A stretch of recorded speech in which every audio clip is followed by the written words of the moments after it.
के माध्यम से। एक समय की बात है, नारद मुनि तीनों लोकों का भ्रमण करते हुए कैलाश पर्वत पर जा पहुंचते हैं। वहां पर भगवान भोलेनाथ और मां पार्वती को प्रणाम करते हैं। नारद मुनि को देखकर भोलेनाथ प्रसन्न होते हैं और उनसे उनके आने का प्रयोजन पूछते हैं। तब नारद मुनि प्रसन्न होते हुए भगवान भोलेनाथ को कहते हैं कि हे प्रभु, आपको मेरे आने का प्रयोजन पता है, फिर भी आप मुझसे प्रश्न करते हैं। इस प्रकार भोलेनाथ बोलते हैं कि हे देवर्षि, मैं आपकी द्विधा को जानता हूँ और यह भी जानता हूँ कि आप मनुष्यों के कल्याण के लिए यहाँ पर पधारे हैं। हे नारद मुनि, आप निसंकोच होकर पूछे आपके मन में जो भी प्रश्न हो। फिर नारद मुनि कहते हैं कि हे प्रभु, अगर आप कहते हैं तो मैं प्रश्न पूछने की चेष्टा करता हूँ। प्रभु, आज जब मैं पृथ्वी लोक का भ्रमण कर रहा था तो मैंने देखा कि कुछ मनुष्य गायों को मार रहे थे और कुछ लोग गायों की पूजा कर रहे थे। यह दृश्य देखकर मैं बड़ा ही चिंतित हो गया। मनुष्य निष्पाप पशुओं पर अत्याचार क्यों करता है? हे प्रभु, मेरे मन में यह जानने की जिज्ञासा हो रही है कि जो मनुष्य गाय की सेवा करता है, उसकी पूजा करता है, उसे क्या फल मिलता है, और जो पापी गायों पर अत्याचार करता है, उन्हें कौन सा दंड मिलता है।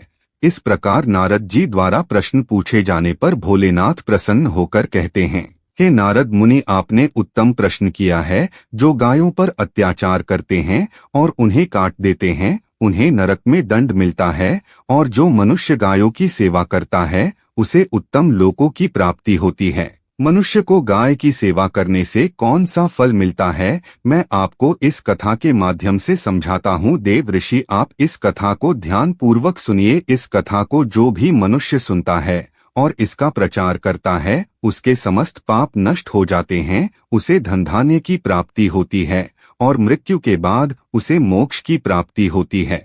हे प्रभु, यह मेरा सौभाग्य है कि मैं इस कथा को आपके मुख से सुन रहा हूँ। मैं इस कथा को ध्यानपूर्वक सुनूंगा और इसका पृथ्वी लोक में प्रचार करूंगा। हे नारद मुनि, प्राचीन काल की बात है। पृथ्वी लोक पर वैवस्वत मनु के वंश में एक दिलीप नाम के राजा रहते थे।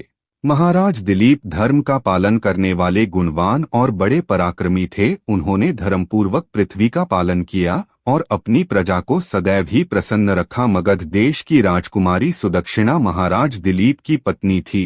महाराज दिलीप और महारानी सुदक्षिणा बड़ी ही प्रसन्नता से रहने लगे, किंतु अनेक वर्ष बीत जाने के बाद भी महारानी के कोई संतान नहीं थी। महाराज दिलीप एकांत में बैठकर सोचने लगते हैं कि मैंने कभी कोई पाप नहीं किया है और मैंने सदैव धर्म के मार्ग पर चलकर सभी कार्य किए हैं, फिर भी मेरे किस दोष के कारण मुझे संतान प्राप्ति नहीं हो रही। इतना सोचकर वह बहुत चिंतित हो गए। फिर उनके मन में एक विचार आया, इस समस्या का समाधान केवल गुरु वशिष्ठ जी के पास है। वह ही मुझे मेरे दोष के बारे में बताएंगे और पुत्र प्राप्ति के लिए कोई उपाय बताएंगे। इतना सोचकर महाराज दिलीप अपनी पत्नी के साथ गुरु वशिष्ठ जी के आश्रम पर पहुंच गए। आश्रम पर गुरु वशिष्ठ जी नित्य कर्म ध्यान आदि कार्य समाप्त करके अपनी पत्नी अरुंधति के साथ बैठे हुए थे। उसी समय महाराज दिलीप रानी के साथ उनके पास जाते और उनका दर्शन करते हैं और उन्हें नमस्कार करते हैं। वशिष्ठ जी ने महाराज दिलीप का स्वागत किया और उनकी पत्नी अरुंधति ने महारानी का स्वागत किया और उनका कुशल मंगल पूछते हुए उन्हें आशीर्वाद दिया। वशिष्ठ जी महाराज दिलीप से कहते हैं, राजन, सब कुशल मंगल तो है ना? आप और महारानी आज मेरी कुटिया में किस प्रयोजन से पधारे हैं? इक्ष्वाकु कुल के सभी राजा महाराजा पुत्र उत्पन्न करके उन्हें अपना राज्य सौंपकर तपस्या करने के लिए वन में आते हैं, किंतु आप अभी भी राज्य का भार संभालने के लिए सक्षम है। अभी तक आपके कोई संतान भी नहीं है, फिर भी आप सारा राजपाट छोड़कर वन में क्यों चले आए? फिर महाराज दिलीप कहते हैं कि हे महर्षि, मैं आपके यहाँ कोई तपस्या करने के लिए नहीं आया हूँ। गुरुदेव, मैं आपके पास सहायता मांगने के उद्देश्य से आया हूँ। कृपया आप मेरी सहायता कीजिए। फिर महर्षि वशिष्ठ कहते हैं कि हे राजन, आपके जैसे महान सम्राट को भला किस बात की सहायता चाहिए, आप तो स्वयं सभी की सहायता करने में सक्षम है। इतनी सब बातें सुनकर महाराज दिलीप कहते हैं कि हे गुरुदेव, मैं आपके पास यह जानने के लिए आया हूँ कि किस दोष के कारण मुझे अभी तक कोई संतान प्राप्ति नहीं हुई। कृपा आप अपनी दिव्य शक्ति से देखकर मुझे मेरा दोष बताइए। उस दोष के निवारण के लिए मुझे उपाय भी अवश्य बताइए। संतान के बिना मेरा जीवन व्यर्थ हो जाएगा, मुझे मुक्ति नहीं मिलेगी। तब महर्षि वशिष्ठ कहते हैं कि हे राजन, यह तो आश्चर्य की बात है, मैं अवश्य आपकी सहायता करूंगा। फिर महर्षि वशिष्ठ दिव्य दृष्टि से महाराज के भूतकाल को देखने लगते हैं तो उन्हें राजा की एक भूल के बारे में पता चलता है। महर्षि वशिष्ठ महाराज से कहते हैं कि हे राजन, आपसे एक बड़ी भूल हुई है जिसका आपको ज्ञान नहीं है। जब आप इंद्रलोक में देवराज से मिलकर लौट रहे थे, तभी मार्ग में कल्प वृक्ष के नीचे खड़ी गाय और उसके बछड़े को आपने दुर्लक्ष्य कर दिया था। वह गाय और उसका बछड़ा अत्यंत भूखे और कष्ट में थे। आपने उस कामधेनु गाय को ना भोजन कराया और ना ही उसे नमस्कार किया। उस गाय ने आपसे सहायता भी मांगी, किंतु आप अपनी प्रसन्नता में खोए हुए थे और आपको उस गाय की पुकार भी सुनाई नहीं दी। आपकी इस कृतज्ञता को देखकर वह गाय अत्यंत दुखी हुई और उसने आपको श्राप दे दिया। हे महाराज, जो मनुष्य गाय को कष्ट में देखकर उसकी सहायता नहीं करता, भूखी गौ माता को भोजन नहीं कराता, उसे तो पाप लगता है और इस गाय के श्राप के कारण ही आपकी कोई संतान नहीं है। इस प्रकार महर्षि वशिष्ठ ने महाराज दिलीप को उनके दोष के बारे में बता दिया, जिसे सुनकर महाराज दिलीप बहुत दुखी हो गए और पश्चाताप करते हुए कहने लगे, मैंने यह क्या पाप कर दिया। मेरी मूर्खता के कारण गाय को और उसके बछड़े को इतना दुख सहना पड़ा। मुझे तो राजा बनने का भी अधिकार नहीं है। महाराज महर्षि वशिष्ठ से कहते हैं, हे गुरुदेव, मैं अपनी इस भूल को सुधारना चाहता हूँ। आप ही मुझे कोई उपाय बताइए जिससे मैं इस घोर पाप से मुक्ति पा सकूं। मेरा अपराध क्षमा योग्य नहीं है, किंतु फिर भी मैं प्रायश्चित करना चाहता हूं। फिर महर्षि वशिष्ठ कहने लगते हैं, हे राजन, आप दुखी ना हो, इस दोष से मुक्ति का उपाय अवश्य है। आप मेरे आश्रम की नंदनी नाम की गाय की सेवा करो। वह उस कामधेनु गाय की पुत्री है जिस गाय की आपने सहायता नहीं की थी। अपनी पत्नी के साथ मिलकर तुम उस गाय की सेवा करो, उसकी आराधना करो, वह तुम्हें संतान प्रदान अवश्य करेगी। तभी वह नंदिनी गाय बाहर से उस आश्रम की तरफ आती है।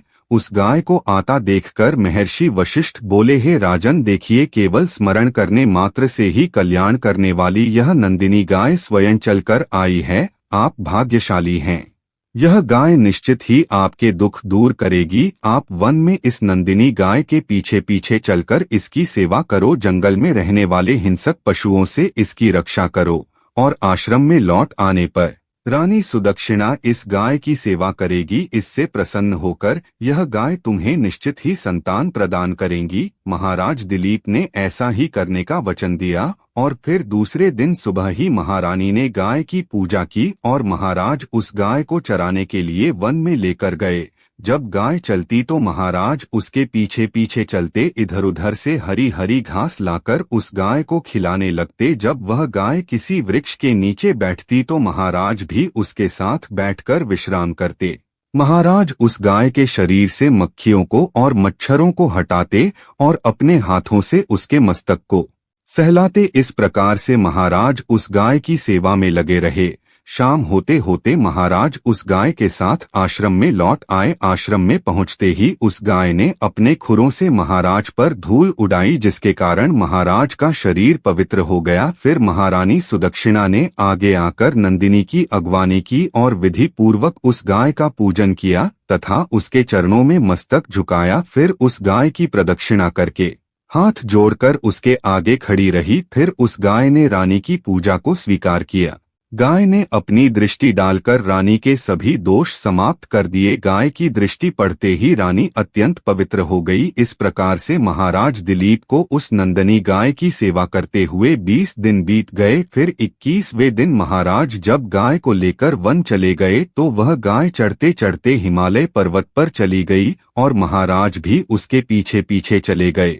उस पर्वत पर खड़े होकर महाराज उस हिमालय पर्वत की सुंदरता को निहार रहे थे। इतने में ही एक शेर ने आकर उस नंदनी गाय को बलपूर्वक दबोच लिया। राजा को उस शेर के आने की आहट तक नहीं हुई। उस शेर के चंगुल में फंसी नंदनी गाय ने जोर से चिल्लाया, महाराज मेरी रक्षा करो, हे महाराज मेरी रक्षा करो। जैसे ही महाराज ने उस गाय की पुकार सुनी तो उन्होंने देखा कि एक भयंकर शेर ने उस गाय को दबोच लिया है। उस गाय की आंखों से आंसुओं की धारा बह रही है, जिसे देखकर महाराज चिंतित होते हैं और तुरंत ही अपना बाण निकाला और धनुष की डोरी पर रखा और उस शेर को मारने के लिए प्रत्यंचा खींची। इसी समय उस शेर ने महाराज की तरफ देखा। शेर की दृष्टि पड़ते ही महाराज का शरीर स्तब्ध हो गया, उनकी शक्ति क्षीण हो गई, उनका सारा बल नष्ट हो गया। जब उनके अंदर उस बाण को छोड़ने की भी शक्ति नहीं रही, तब शेर महाराज से बोलने लगता है कि राजन, मेरे ऊपर प्रहार करना तुम्हारे बस की बात नहीं है, क्योंकि भगवान शिव मेरी ही पीठ पर पैर रखकर नंदी पर बैठते हैं। इसलिए तुम मुझे मारने की चेष्टा मत करो और यहाँ से लौट जाओ। विधाता ने इस गाय को आज मेरा ग्रास नियुक्त किया है, इसलिए तुम इसमें दखल मत दो। मैं जानता हूँ तुम सूर्यवंश में जन्मे हुए राजा दिलीप हो। इस हिमालय पर्वत पर भगवान शिव की बड़ी माया फैली हुई है, इसलिए तुम तुरंत यहाँ से निकल जाओ। फिर महाराज बोलने लगे, हे मृगराज, कृपा आप इस गाय को ना मारे। यह गाय महर्षि वशिष्ठ जी की संपूर्ण मनोरथ को पूर्ण करने वाली नंदिनी गाय है। इसकी हत्या करने पर तुम्हें महापाप लगेगा। गुरुदेव ने मुझे इस गाय की रक्षा और सेवा करने का आदेश दिया है। इस गाय का एक बछड़ा भी है जो घर पर इसकी राह देख रहा है। मैं इस गाय को मरने के लिए छोड़कर नहीं जा सकता। तुम भगवान शिव के सेवक हो, इसलिए तुम्हारे हाथ से इस गाय को छुड़ाना मेरे लिए असंभव है। मुझसे वरदान मांगो, जो तुम्हारी मनोकामना हो, मैं उस मनोकामना को अवश्य पूर्ण करूंगी। महाराज दिलीप कहते हैं कि हे गौ माता, मेरे मन में जो इच्छा है आप अवश्य जानती होगी। कृपा मुझे पुत्र प्रदान कीजिए, मेरी यही कामना है। फिर उस नंदिनी गाय ने कहा, हे बेटा, तुम पत्ते के द्रोण में मेरा दूध लेकर उसका पान करो, इससे तुम्हें अत्यंत बुद्धिमान और गुणवान पुत्र की प्राप्ति होगी। महाराज दिलीप कहने लगते हैं, माता, इस समय मैं आपके मधुर वचन सुनकर ही तृप्त हो चुका हूँ। अब आप मेरे साथ आश्रम पर चलिए। मैं आपकी पूजा आराधना करके तथा मेरे अनुष्ठान को पूरा करके आपके अमृत समान दूध का पान करता हूँ। उसके बाद महाराज दिलीप उस गाय को लेकर आश्रम चले गए। आश्रम में पहुँचने पर महारानी सुदक्षिणा के साथ उस गाय का पूजन किया। तब उस गाय ने कहा, है महारानी, आप मेरी पीठ को स्पर्श करें, इससे आपको अत्यंत गुणवान, बलवान और विद्वान पुत्र की प्राप्ति होगी। महारानी ने गाय की पीठ को स्पर्श किया महाराज, और महारानी ने उस गाय की विधिवत पूजा करके उनके अमृत के समान दूध को प्रसाद समझकर ग्रहण किया। उन दोनों की प्रसन्नता को देखकर महर्षि वशिष्ठ कहने लगे, हे राजन, अब यह गाय तुम दोनों पर प्रसन्न है, तुम्हारी मनोकामना अवश्य पूर्ण होगी। जो भी मनुष्य गाय की सेवा करता है, गाय को भोजन कराता है, उसकी प्रदक्षिणा करता है, उसके सभी मनोरथ सफल होते हैं।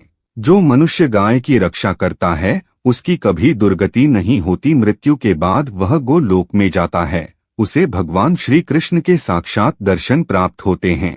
और जो श्रद्धापूर्वक गाय का दूध पीता है, वह सभी रोगों से दूर रहता है। गाय की पीठ पर जो कुबड़ होता है, जो उसे स्पर्श कर लेता है, उसके सभी दोष और पाप नष्ट हो जाते हैं। जो मनुष्य गाय का दान करता है, वह वैतरणी नदी को गाय की पूंछ पकड़कर पार कर लेता है। जो स्त्री रोज गाय को रोटी खिलाती है, वह सौभाग्यशाली बन जाती है। गाय समस्त पापों का नाश करने वाली है और सभी मनोरथ को पूर्ण करने वाली है। सदैव इसका रक्षण, पूजन तथा इसे भोजन कराना चाहिए। इतना करने से ही मनुष्य सभी ऐश्वर्या को प्राप्त कर लेता है, उसकी दरिद्रता समाप्त हो जाती है। फिर भगवान भोलेनाथ कहते हैं कि हे नारद मुनि, इस प्रकार से महाराज दिलीप द्वारा गाय की सेवा करने से उन्हें एक पुत्र की प्राप्ति हुई, जिसका नाम रघु रखा गया, जिसके नाम से इस पृथ्वी पर सूर्यवंश की ख्याति हुई और बाद में उसका वंश रघुवंश नाम से प्रसिद्ध हुआ।